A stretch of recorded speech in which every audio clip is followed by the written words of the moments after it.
E aí, galera, tudo bem? Então, mais uma resolução para vocês, atividade sobre propriedades coligativas do dia 18/5. Quem conseguiu fazer, tranquilo, a gente está avançando na apostila, até a próxima aula a gente termina a apostila 2, e aí as próximas aulas são sobre a apostila 3. Quem não conseguiu fazer ainda, quem ficou com dúvida e não veio tirar dúvida, aproveita essa resolução para tentar tirar as dúvidas. E se ainda assim não entendeu alguma coisa, converse comigo no privado, que quem sabe a gente consegue dar uma melhorada em alguma coisa para que você possa entender. Beleza? Então vamos começar a resolução?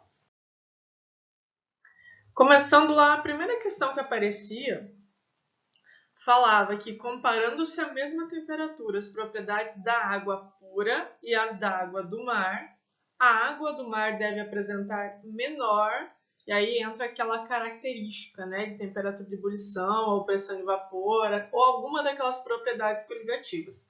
Primeira coisa que a gente tem que lembrar é que quando ele fala em água pura, ele está falando daquela água que é isenta de qualquer partícula, que é isenta de qualquer íon, é água pura mesmo, sem nenhum composto dentro, sem nenhuma substância a mais, sem nenhum mineral, sem nada.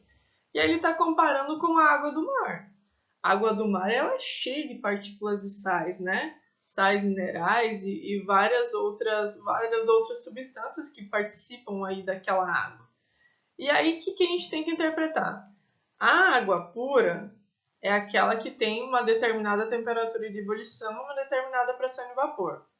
Se eu for comparar a água do mar com a água pura, a água do mar, pelo fato de ter os sais, vai ser aquela que vai ser a que tem menor volatilidade, né? É mais difícil evaporar a água do mar pelo fato de ter os sais dentro do que a água pura, que é só água, que não tem nada que impeça isso. Então, se a gente for analisar as alternativas, letra A, pressão de vapor, letra B, concentração de íons, letra C, densidade, letra D, condutibilidade elétrica e letra E, ponto de ebulição, a única característica que a água do mar tem menor que a água pura é a pressão de vapor. A pressão de vapor indica a volatilidade da substância. Quanto menor essa pressão de vapor, mais difícil evaporar, menos volátil ela é. Então, comparando com a água pura, a água do mar é menos volátil. A letra B, a água do mar tem mais íons, tem os sais. A densidade também é diferente pela questão dos sais. Condutibilidade elétrica, onde tem sais, onde tem íons, é muito maior do que na água pura. E o ponto de ebulição também é maior, pelo fato de ter aqueles íons dissolvidos e ter os sais, o ponto de ebulição da água do mar vai ser muito maior que da água pura. Tranquilo? A questão 3, ela deu uma avançada aqui para ver como é que vocês iam classificar. Eu coloquei de propósito a questão porque ela tem mais a ver com a última aula lá das propriedades dos solutos moleculares ou iônicos, né? Então, agora que vocês já assistiram a aula, a gente consegue resolver isso aqui certinho. Então, ele está falando que a mesma temperatura, qual das soluções aquosas indicadas aqui na alternativa tem a maior pressão de vapor? Qual é mais fácil evaporar? Qual que tem maior volatilidade? Primeira coisa que a gente tem que identificar são as concentrações. Então, eu tenho aqui, vou mudar a cor para não confundir. Então, a gente tem uma solução de hidróxido de potássio 0,01 molar. Quer dizer que a concentração dela é baixinha. Só que eu também tenho uma de cloreto de cálcio na mesma concentração. Aí eu tenho uma solução de cloreto de sódio de 0,1, já é mais concentrada. Então, ela não vai ser a que tem maior pressão de vapor. Aí eu tenho uma de sacarose, 0,1 molar. E aí eu tenho uma de glicose, 0,2 molar. Então, ela foi aumentando a concentração. Para eu definir mesmo qual tem a maior quantidade de partículas ou não, porque é isso que influencia, né, nas propriedades coligativas, eu vou ter que descobrir quem é iônico e quem é molecular. Primeira coisa que eu vou definir aqui, ó, hidróxido de potássio. Potássio é metal, então esse aqui é um soluto iônico. Cloreto de cálcio. Cálcio é metal, então isso aqui é um soluto iônico. Cloreto de sódio. Sódio é metal, então isso aqui é um soluto iônico. Sacarose é um composto de carbono, hidrogênio e oxigênio. Molecular. E glicose, mesma coisa, o que muda é a quantidade, né, de cada elemento. Então, nós temos 3 iônicos e 3 molecular. O que acontece no molecular? A quantidade que ele apresenta é a mesma antes ou depois da dissolução, né, ou da dissociação, tanto da sacarose quanto da glicose.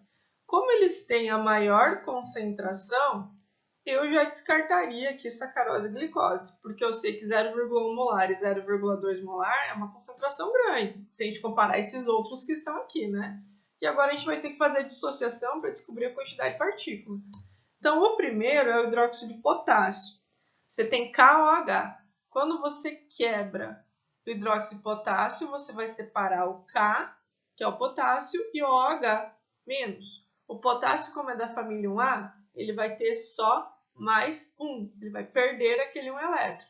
E a hidroxila, a característica dela é ser menos 1, é a quantidade que ela precisa receber.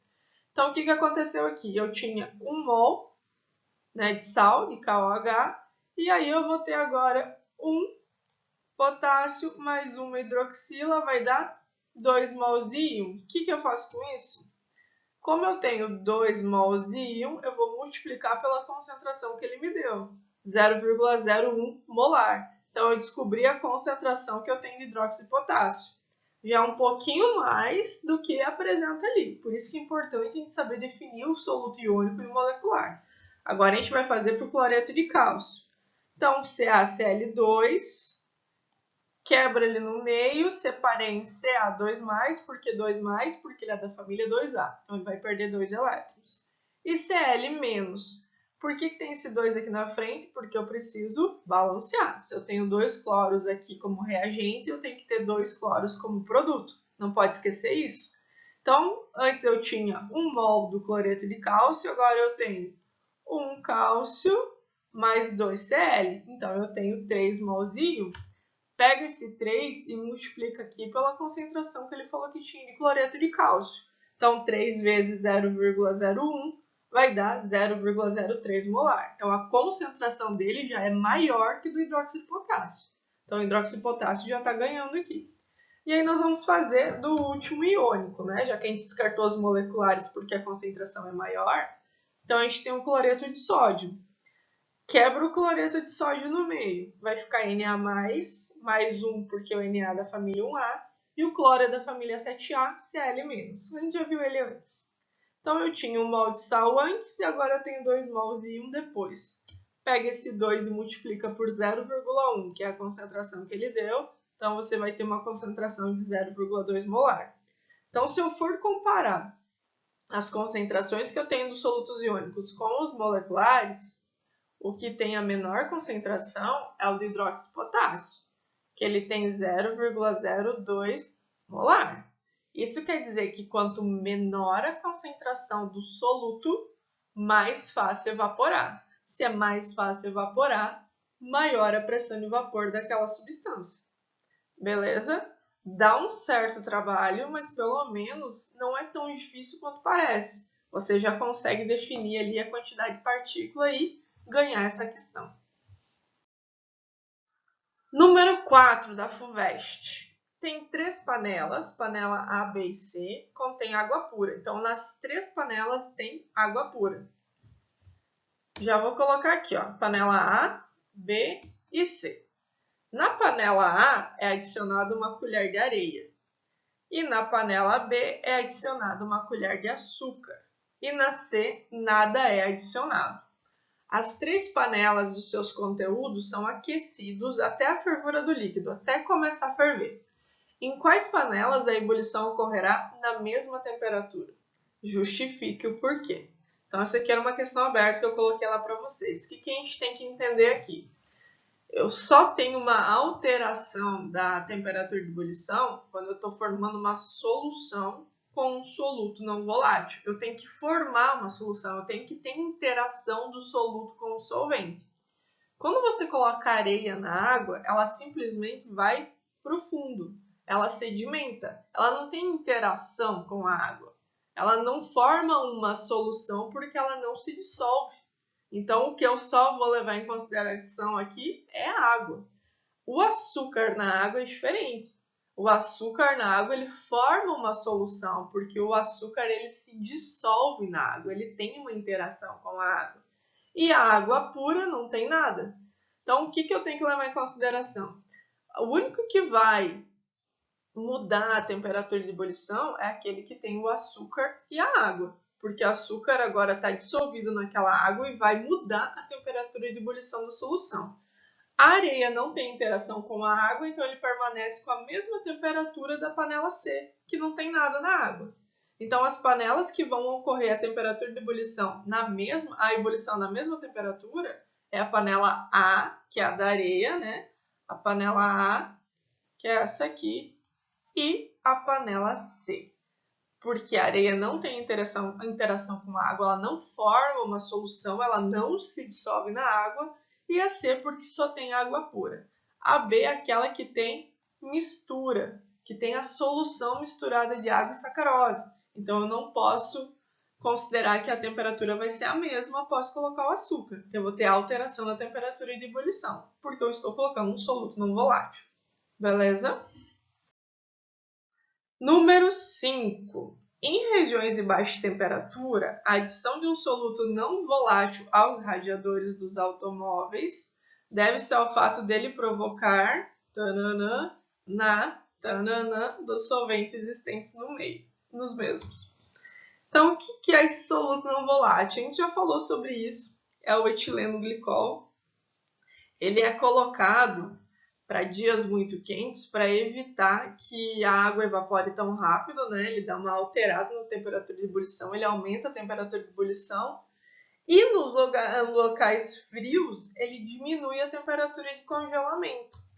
Então, o que acontece quando você coloca um soluto não volátil nos radiadores e o principal é o etileno glicol?